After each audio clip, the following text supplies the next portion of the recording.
即马面对武汉肺炎的病毒，真有可能出现改药啊！这个美国的吉利德药厂进前就研究出一款新药啊，叫做瑞德西韦。当时是为了要对抗伊波拉病毒，不过意外发现讲，这个对冠状病毒有袂歹疗效。目前已经经过1、2期临床试验，效果真好。而且这个药啊，佫是来自台湾的博士杨大营主导研究开发的。卫福部部长陈时中嘛，甲美国药厂已经联络过啊，会保留一部分予台湾用。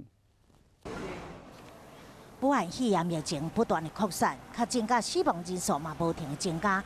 高即嘛真有可能会出现一款救命药，这个新药是瑞德西韦，是一间美国药厂吉利德研发的。目前已经经过1、2期临床试验，而且患者的状况恢复真好。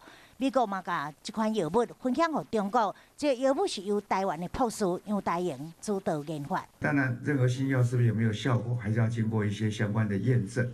那不过在防疫这样的期间，我们已经跟业界商请，他先保留一部分给台湾。